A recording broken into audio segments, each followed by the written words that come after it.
All right, Mac. Here we go. We got different kinds of connectors here.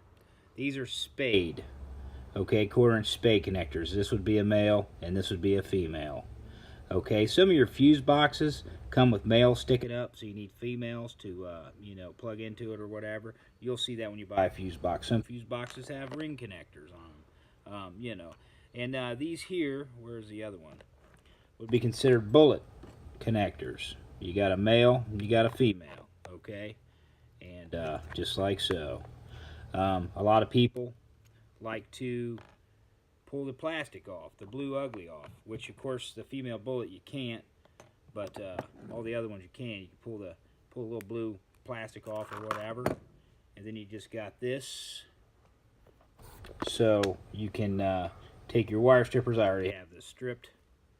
But, of course, this is 14 gauge wire. You got 14 on your wire strippers. Go out about yay far. Boom. Put your connector on there, whatever you want.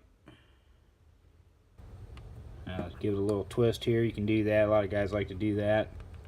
What I'm forgetting to show you is before you crimp on your fitting, take your little piece of heat shrink. Okay? Where are my scissors at? Right here. Take a little piece of heat shrink before you crimp anything on. Of course, the right size of heat shrink to fit. Slide it over your wire there. Get your fitting. This happens to be a male spade connector or whatever. You can even put your little dab, if you feel like it, put your little dab of solder on there if you're not, thinking it's going to hold very well.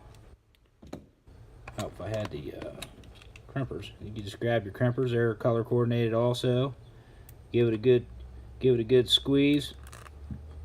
Smash it down there. These things are bent up. They're so used. Like so. Just like so. And just give it a good snug. Like I said, you can even put a little dab of electrical solder on there if you want. Pull your heat shrink up to where you think it'll work. And they got special tools for this. You can buy a heat gun instead of using a lighter or whatever. Put a little heat to her, and boom, that cleans it right up, just like so. And again, this would be a male spade connector. This would be a male bullet connector. Stock Yamaha used a lot of bullet connectors. And yeah, so and you'll have fuse boxes that have quarter-inch males sticking out, so you'll need quarter-inch spade females, and some are ring connectors.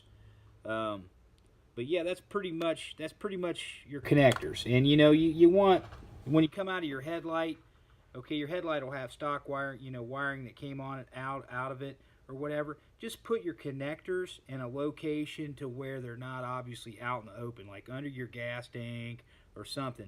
You just don't want your wire running all the way solid back to your fuse box, because if you just want to take your headlight off, you got 8 foot of wire. You want to be able to unhook it right there, but weatherproof it.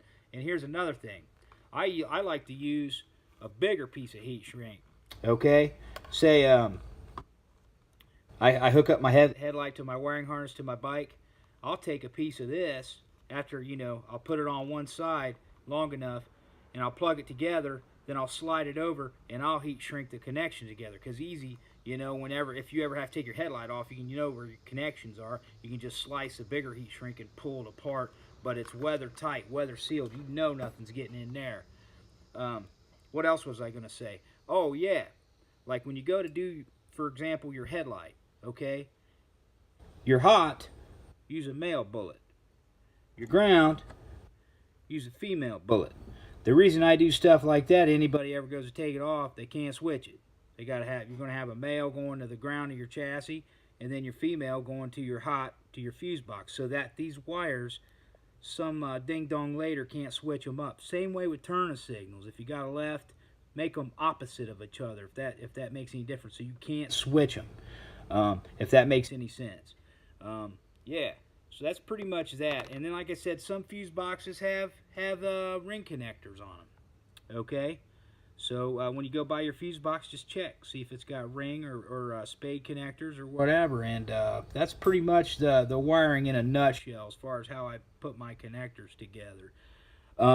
There is cloth wires that you got such a nice project going. I don't know if I would just use regular, plastic insulated 14 gauge. I mean, at this point, you got so much time and such a beautiful build going on, man, that I don't know if I would just use this Menard shit. I mean, how much money you want to put in it? You're already pretty deep so far, and you got such a nice ride, man, that I would probably look into getting the cloth wiring.